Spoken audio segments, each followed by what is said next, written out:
Ваш гематоэнцефалический барьер был взломан высокоуровневым скрикси-вирусом. Ангарский субстрат программирует вашу нервную систему на одобрение данного медиафайла посредством всяческих лайков, комментариев и донатов, плюс на подписку его источника, а также на лояльное плюс уважительное равно фанатичное отношение к его создателю. Автор не несет ответственности за данный медиаматериал и не имеет намерения оскорбить чью-либо веру или убеждения на базе новой этики, религиозных или моральных принципов. Приветствую вас, подписанты! Плюс бинарные и небинарные донатеры, плюс те, кто слышит меня впервые, равно вся русскоязычная аудитория Ютуба и, конечно же, аудиоплощадок, на которых размещен данный медиафайл, плюс подкаст, плюс первый выпуск моего Скрикси Шоу. С вами я, Яна, и эта серия Скрикси подкастов я начинаю со своего авторского курса на тему нейробиологии по книжкам Сергея Вячеславовича Савельева. Ощущаю желание начать с предыстории своего знакомства с автором. Как известно, я его фанат с 1996 года до нашей эры. То есть это значит, последние лет 5 я практикую активное слушание его занимательных рассказов о работе мозга человека. Другими словами, мой процесс выживания и эволюции из ангарскопитеков человека разумного фоново сопровождался ироничными речами автора. И вот, наконец-то, сейчас у меня появилось время и пространство для творчества и потребления текстовой информации, которое органично началось с этой замечательной книжки под названием «Нищета мозга». И, кстати, именно с нее автор рекомендует начать путешествие в мир нейробиологии. Итак, сегодняшний гость моего шоу, которому посвящен первый выпуск, это Сергей Вячеславович Савельев, любитель колбасы и грушевой водки, мозговед, морфолог, фотограф, философ. Да что тут говорить, попросту наиумнейший представитель вида Homo sapiens, любезно открывающий для своих слушателей все правды о строении головного мозга, его эволюции и о влиянии нашего мозга на повседневную жизнь человека. Именно Савельев поставил точку в таких вопросах, как и чем отличаются между собой люди. Почему один человек никогда не сможет понять другого? Как правильно делить людей на гениальных и не очень? Как определить, кому суждено подметать улочки, а кому писать картины и создавать ракеты? И почему же ты не можешь дописать свой курсач уже второй месяц? На эти и очень многие другие вопросы Сергей Савельев отвечает в своих книгах. Важно отметить, что профессор Савельев – это андеграунд в мире популяризаторов науки.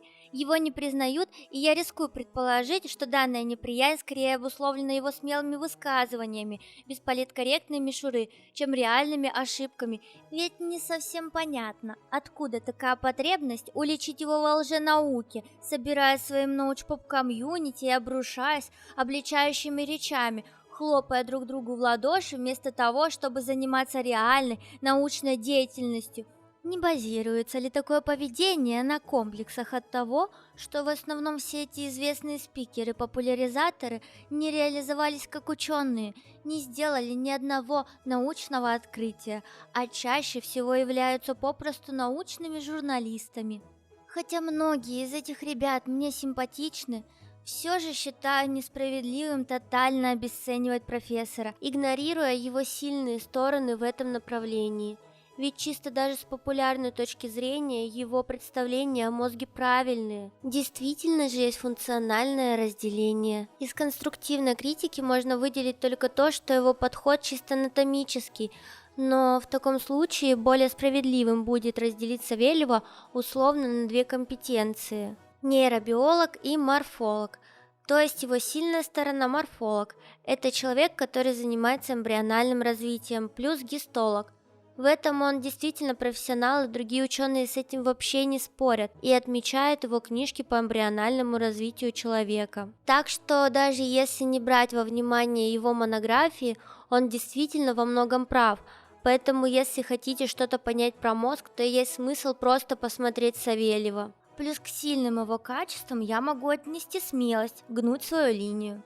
Например, он не боится высказываться о каком-нибудь половом диморфизме в эпоху феминизма, указывая на статистические различия по мозгам между полами, с учетом индивидуальной изменчивости, конечно же. В общем, все в таком непопулярном духе, вопреки новой этике, неудобном, так сказать, для либерального интернета, к слову, за счет которого и кормятся в основном популяризаторы науки. Но это уже совсем другая история. И теперь, кстати, я ощущаю на собой тяжесть дамоклового ножа культуры отмены. Так что на всякий случай прошу прощения, если задеваю чьи-то чувства. Только не кэнселить, пожалуйста. Я всего лишь пешка в этой онлайн-игре. Я обычная просто лольчка, тяночка, танцор, артист, эротист. И особо ничего не понимаю в этих ваших науках. Так что да, я, конечно, не исключаю того, что Савельев, как и все ученые, может локально в каких-то нюансах ошибаться. И это нормально. Просто важно помнить, что гипотеза Савельева – это не закон Ньютона. Что касается меня, я никогда не идеализирую инфлюенсеров, за которыми слежу, оставляя им пространство для неточностей. А Савельева и его выходки воспринимаю как многогранное произведение искусства, и критика его в таком случае тем более неуместна. Так как человек в целом очень творческий, это выражается во всем – в его книгах, концепциях, интервью и даже в его увлечениях фотографией. К слову, он является членом Союза художников России и даже награжден золотыми медалями. И, кстати, на эту тему приходит известная его врагам и адептам история о том, как он участвовал в выставке фотографий, посвященной Казимиру Малевичу. Когда корреспонденты подошли к профессору, который представил на выставке свои абстракционистские фотографии, то стали нахваливать их и сказали, что он полностью отразил суть подхода Казимира Малевича. На это биолог рассказал, что действительно сторонник супрематизма, но не Казимира Малевича, и что на самом деле он просто сфотографировал через микроскоп гистологические срезы прямой кишки мертвого художника. С тех пор Савельева на выставки не приглашали. Несложно догадаться, что таким нетривиальным способом он показывает, что прямая кишка мертвого художника иногда бывает интересней, чем все его искусство за всю жизнь. Теперь немного о биографии профессора из популярных источников. Родился он 7 марта в 1959 году. Звание профессора получил в 2000-м, в возрасте 41 года. С тех самых пор неоднократно подвергался критике от своих коллег. Его часто обвиняют по сей день в антинаучности и некорректности выводов, в связи с чем дважды был номинирован на ранее упомянутую премию ВРАЛ, антипремия, вручаемая согласно положению о премии за выдающийся вклад в развитие и распространение лженауки и псевдонауки. Самого же профессора критика мало волнует. В каждом своем видео он недвусмысленно намекает, что все его завистники и враги сами псевдоученые, которые сидят на кормушке у государства, а участвовать в реально инновационных проектах им невыгодно. Кругом одна коммерция, и инвесторам необходимы проекты, из которых можно качать бабки десятилетиями. Например, всеми любимые стволовые клетки и проект по клонированию овечки Долли. Со слов профессора, все началось с того, что английские псевдоученые показали, что они клонировали овечку Долли, что было ложью от начала до конца. Ее сожгли, даже не проверили генетический анализ, который можно сделать в любом полицейском участке Англии, который стоит 80 фунтов для справки. А по прошествию лет гордо заявили: у нас ничего не получилось, но всем спасибо за работу. Итого никаких плодов мы не видим. Все, что сделали ученые, так это заработали денег и благополучно смылись. Окучивать новый грандиозный бюджет. А развивать действительно стоящие проекты, о которых, кстати говоря, давно уже рассказывает профессор Савельев в своих видео, никто не хочет. В частности, в проект по постройке супертомографа, с помощью которого можно было бы с точностью определять, какая профессия тебе подходит. Деление людей на определенные функции в результате изучения их мозга называется церебральный сортинг. И именно так называется одна из книг профессора, посвященная этой проблеме. Аппарат, определяющий наиболее подходящую функцию, с легкостью мог бы определить, какому роду деятельности что важно по мозгу, в зависимости от того, чем Бог наградил, у тебя прирожденный, что называется, талант. Думаю, такая профориентация действительно могла бы помочь большинству людей с потугами поиска себя в этом мире. А все некомпетентные освобождали бы чужие места. Возможно, им предназначено другое, не менее важное, но более для них самих органичное. А также можно было бы спрогнозировать антисоциальное поведение индивида и заранее обезопасить остальных. Но, как отмечает Савельев, такая концепция пугает особо влиятельных личностей, которые могли бы заинвестировать в проект, с помощью которого впоследствии может выясниться, что их возможности не соответствуют их месту в иерархии. Чат GPT на этот счет имеет следующее мнение. Использование изображений мозга для принятия решений о карьере человека может вызвать этические проблемы, связанные с конфиденциальностью, дискриминацией, точностью и надежностью результатов. Хотя технологии визуализации мозга могут дать ценную информацию о его функциях и структуре, в настоящее время они не используются для профессиональной ориентации, и идея их использования для этой цели вызывает этические и практические опасения. Хейтеры же обзывают данную концепцию евгеникой. Однако, по мнению профессора, церебральный сортинг – это высшая степень гуманизма, потому что человек получает наивысшее удовольствие от жизни только тогда, когда занимается тем делом, которое получается у него лучше всего. Сам мозг вознаграждает такого индивидуума нужными нейромедиаторами, поддерживая мотивацию и удовлетворение от жизни. Ведь каждый мозг – это набор нейронов, и, как оказывается, у кого-то их больше, а у кого-то меньше. Популярный факт от профессора. Разница по подполям между двумя людьми может быть в 40 раз. Привычно звучит фраза «все люди равны», но к делу это имеет крайне маленькое отношение. Если сразу отделить людей с явными болезнями, то выяснится, что все люди очень разные, но вполне могут сосуществовать вместе. Ведь любому заметно, что кто-то учит иностранные языки раза в 3 быстрее, чем в среднем предполагает преподаватель. Тут же можно заметить, что у кого-то есть талант к физике, а кто-то имеет невероятный музыкальный слух. Конечно же, это не призыв мериться мозгами. Дело в том, что никто не знает, даст ли это хоть какой-то плюс. Будет ли кто гениальным или очень творческой личностью, получится ли нетривиально решить задачу. Размер мозга – штука статистически определяющая, но нужно еще и качественно пользоваться долями и мозгом в целом, строить синапсы и многое другое. И вот один человек пытается рассказать нечто другому человеку, у которого размер того же мозгового центра в 3 раза меньше, а кое-что вообще едва развито. Чего же стоит ожидать? Но часто то хотят всех уравнять, что ужасно для тех, кто не впишется в норму, то сделать слишком уникальными, то провести отбор в конкурсе по вовсе не определяющим параметрам. Странные вещи бывают, особенно когда люди не понимают, что то, что у них легко получается, вовсе не значит, что получится так же легко у кого-то другого. Савельев неоднократно высказывался по поводу ЕГЭ. Экзамен для школьников, который не имеет ничего общего с образованием. А школьники, готовящиеся к сдаче ЕГЭ, могут научиться разве что сдавать ЕГЭ, но большая система не способна.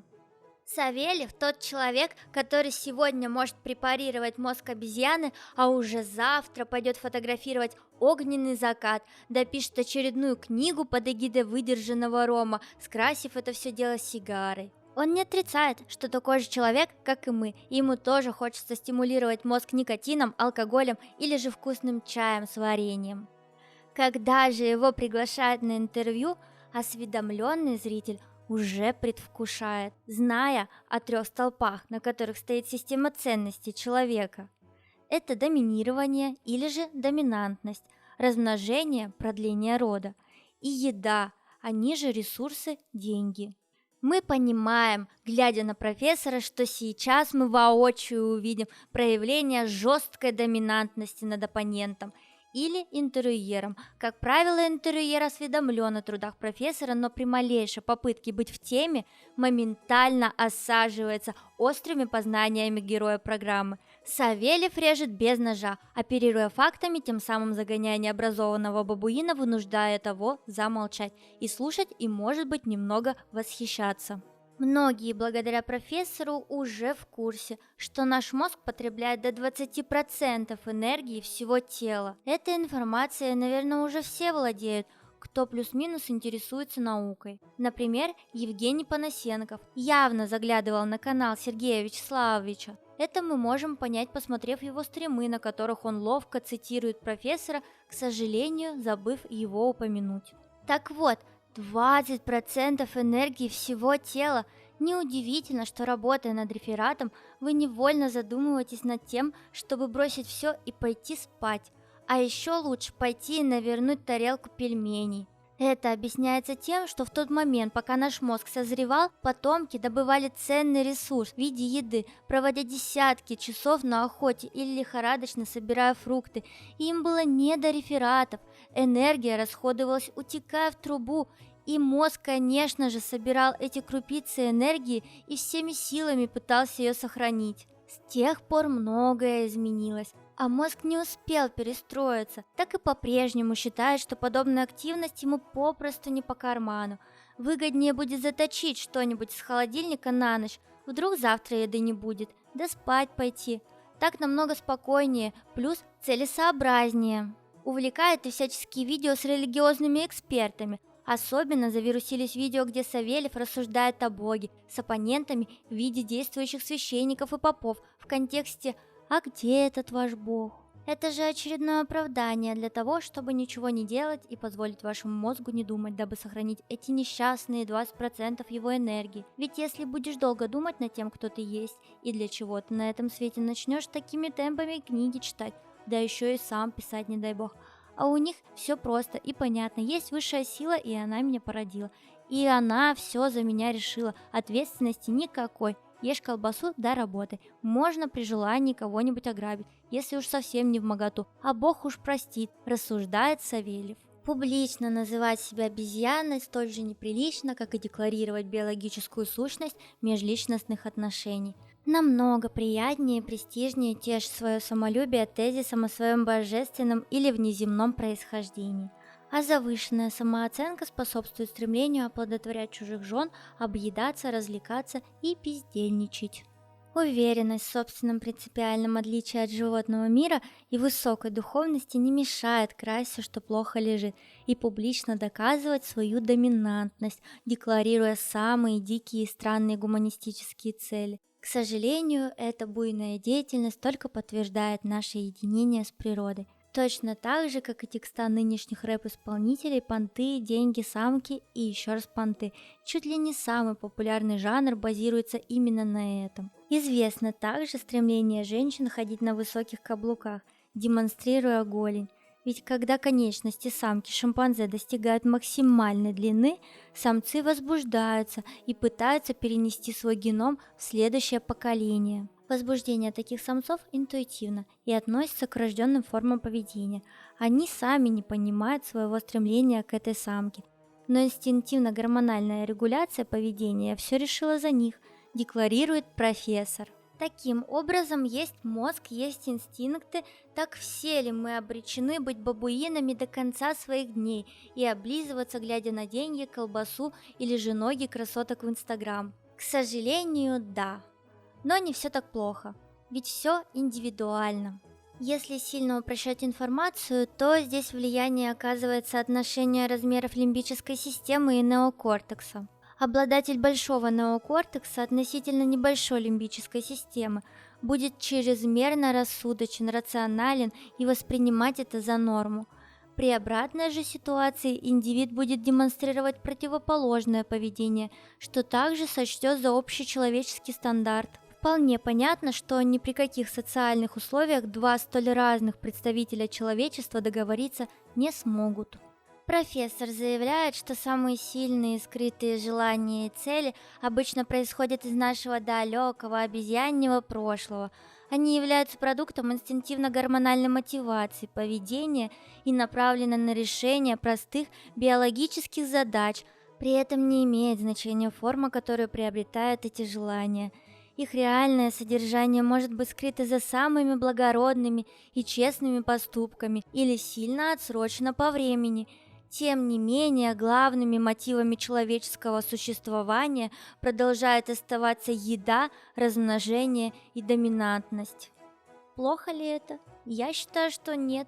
Да, я ангарский примат. И что? Зато я могу развиваться, пускай даже движущей силой будут пресловутые инстинкты, и самоцелью будет не развитие, а их достижение. То есть та самая заветная колбаска мечты, которая будет меня мотивировать, и может хотя бы побочным продуктом моего пути к ней будет что-то созидательное. Что часто и бывает, чем масштабнее цели человека, тем больше он вынужден развиваться, и в целом я ставлю человечеству высший класс. А теперь узнаем, что на этот счет думает GPT-4. Предположим, что пища, размножение и доминантность действительно являются основными мотиваторами человеческого поведения. Все же важно отметить, что эти инстинкты могут иметь как положительные, так и отрицательные последствия для отдельных людей и общества. С положительной стороны стремление к еде может привести к развитию сельского хозяйства, которое позволило человеческим обществам поддерживать большее население и создавать более стабильные запасы продовольствия. Стремление к размножению может способствовать укреплению семейных уз и дать людям чувство цели и удовлетворения. Стремление к доминированию может стимулировать людей усердно работать и стремиться к успеху, что ведет к инновациям и прогрессу. Однако с отрицательной стороны эти инстинкты также могут привести к конкуренции, конфликтам и эксплуатации. Стремление к еде может привести к неравному распределению ресурсов и отсутствию продовольственной безопасности для некоторых людей и сообществ. Стремление к размножению может привести к перенаселению и нагрузке на окружающую среду и ресурсы. Стремление к господству может создать дисбаланс сил и привести к эксплуатации и угнетению других. Поэтому, хотя эти основные инстинкты, безусловно, могут быть мощными мотиваторами, важно распознавать и устранять их потенциальные негативные последствия и работать над созданием более справедливого и устойчивого общества. В общем, как я и говорила, профессор не скрывает, что его мотивация абсолютно та же. Посещая различные ТВ-шоу, плавая как рыба в воде в его любимых темах, обсуждая написанные им книги, доминирует и закрывает рты всем несогласным. Особенно интересно наблюдать за профессором в момент его душевного покоя, как он, сидя на даче, нарезает грушу для того, чтобы приготовить грушевую водку, смакует виноград и дегустирует коньяк. Что-что, а произвести оценку алкогольного напитка или рассказать о его происхождении профессор умеет. Может даже рассказать о его пользе, вопреки всем убеждениям о вреде алкоголя. Хотя я не являюсь стопроцентным адептом его идеологии, большая часть информации мне резонирует, потому что слушать ее, по крайней мере, не скучно, в отличие от ученых, которые пренебрегают инструментами удержания внимания. Просто надо понимать, что когда Савельев транслирует свою картину мира, опираясь на разные дисциплины, находящиеся на периферии его компетенций или даже на стыке, можно это смело делить на два, условно. Но такое замечание будет уместно для любого инфлюенсера. Открою секрет: стопроцентных экспертов по жизни не существует, однако для них самих их философия может быть эффективна, как индивидуальный инструмент, адаптированный под их тип нервной деятельности. Так что думаем своей головой и формируем свою уникальную инструкцию по применению к себе и своей жизни. Так за что любят Савельева?